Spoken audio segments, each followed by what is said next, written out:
I really do try not to be a radical. I try to live a balanced life. As an average academic student, I learned that the bell curve was my friend, and that in that vast territory between the boundaries of ideal and unacceptable, I could live a very fulfilled, free range life in the world of average. I'm not great at anything, but I'm competent at lots of things. I would say my views on religion, fitness, accountability, and psychology lean a little more toward conservative, but I'm neither a zealot nor a free range universalist either. But today, I will draw a proverbial line in the proverbial sand. There's a story on the news, and I have decided I'm going to stockpile.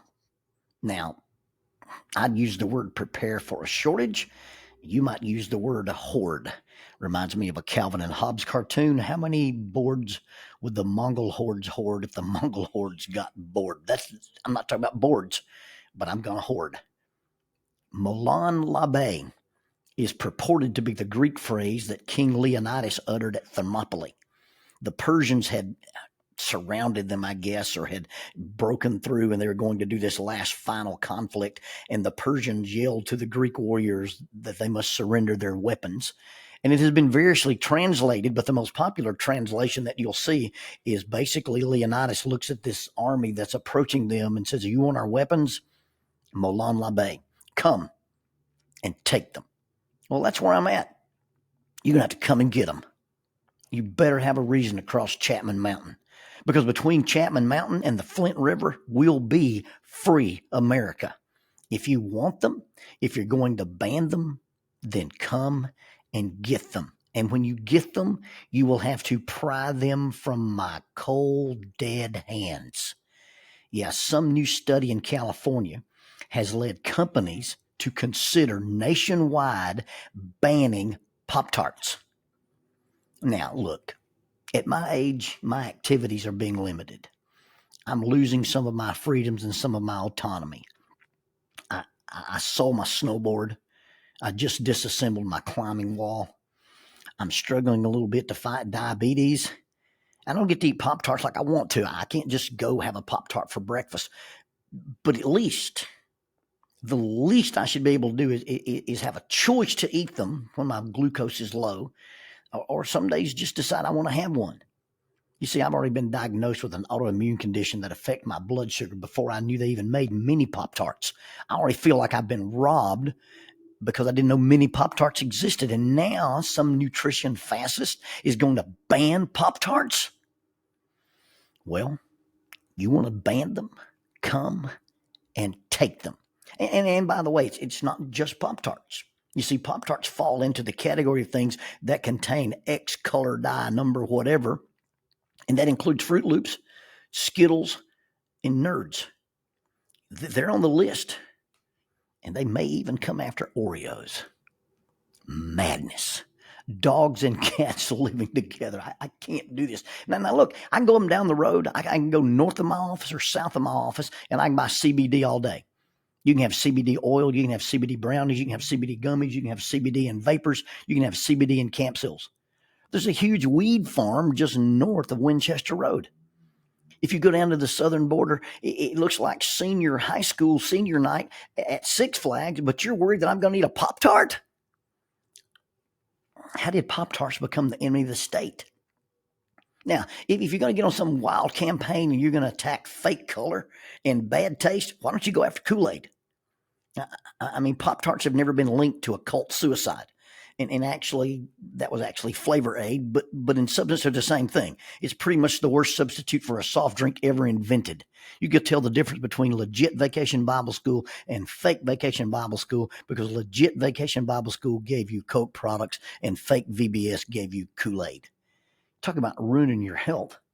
The Kool-Aid guy hasn't been able to use a door since 1979. He's always crashing through walls.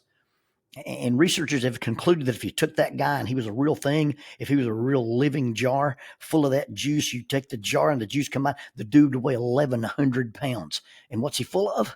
Well, he's full of water mixed with sugar, mixed with artificially dyed powder. I'm just saying, Pop-Tarts are evil, but the Kool-Aid guy still gets to run around creating mayhem. See, when you make choices about substances, relationships, and activities, those choices can't be externally regulated. Banning something doesn't mean it's not available. Hey, prohibition was a roaring success. The Just Say No campaign was ineffective, and the offensive, in-your-face anti-smoking ads that are all over TV have not eliminated smoking, vaping, dipping, or chewing. Hey, by the way, people still text and drive. What we're talking about here is an internal locus of control versus an external locus of control. My choices come from something inside me, not from some boundary you put up that's external and fake outside of me. You see, the individual has to make decisions based on values. And the values have to be internal and integral to the system. And that's the internal, integral system of a person or an organization or a church or a football team or a religion or a company or a family. You see, my choices about blood sugar, weight, cardiovascular health, morals, faith, philosophy, and behavior, they can't be effectively externally regulated. Now we've tried. The old idea of do not touch, do not taste, do not handle is ineffective in preventing indulgences. Telling me I can't have something doesn't mean I don't want it. Telling me I should not have something doesn't mean I don't want it. Telling me I can't have it doesn't guarantee that I won't use it, and telling me I should not have it does not mean I will not use it. Telling me it's bad for me doesn't actually work either. You see, choices aren't made because of warning labels or table of ingredients. Labels and tables give you information, and those informations are what we use, or that information is what we use to make decisions based on values. Guidelines based on empirical evidence and objective truth can influence behavior and choice, but cannot control either. You see, rules are only effective if they originate from internal values. If the value, the internal construct, if that goal within us is, hey, we want to participate in what is safe or what is moral or what is right or what is healthy or what is effective or what is efficient, then those values will generate rules, and the rules that follow will make sense, and they will be consistent. They just won't be this arbitrary, we've decided to make red dye number whatever of the devil. You see, rules without relationships leads to rebellion. Rules without relationships to values almost guarantee rebellion. See, once the rules come out of our values, we are much more likely to adhere to the parameters because the rules accomplish a goal, and the goal is rooted in a value. In a discussion about self-control, an ancient writer used a chariot racing term. He's writing to this audience, and he's talking to them because they were living in debauchery. And he says, what I want you to do, that each of you should control his own vessel in sanctification and in honor, not in passion of lust like the pagans. Now, what the phrase literally means is to control your vessel. I want you to learn to drive your own chariot. I want you to be able to stay in your lane. You drive the vehicle. You don't let your passions, your emotions, your desires, your wants, your fears, your prejudices, your biases, your moods, your irritants, your anxieties. You don't let any of those things take control and drive your vessel. You see, having the emotion, having the craving, having the impulse, whatever, is not where the battle is fought. Because see, a lot of times we think, hey, I'm not going to have the emotion. I'm not going to have the craving. I'm not going to have the anxiety. I'm not going to have the intrusive thought. I'm not going to have the fear. That's not where the battle is fought. The battle is fought not in having or not having the emotion or the thought or the impulse, but rather in how I respond to the thought, the emotion, or the impulse. And learning how I respond to it, that gives me control of my vessel. You see, my vessel may get into a tailspin. My vessel may hit a bump. My vessel may run into a patch of dark ice. There's all kinds of things that happen. And it's not whether or not your vessel's ever spun out or not that gives you control. My mom would proudly say, hey, I've never been in a tailspin. That's because you've never driven over 40, Mom. And just because you drive slow and cautious doesn't make you a safe driver. How many wrecks have you been in? None. Yeah, well, how many have you caused? The battle is fought not on that my vessel doesn't run into these trouble spots, but how I control my vessel when I hit these trouble spots. There's sugar and red dye number 7 in a Pop-Tart. Okay, let's replace that with fake sugar and red dye number 8.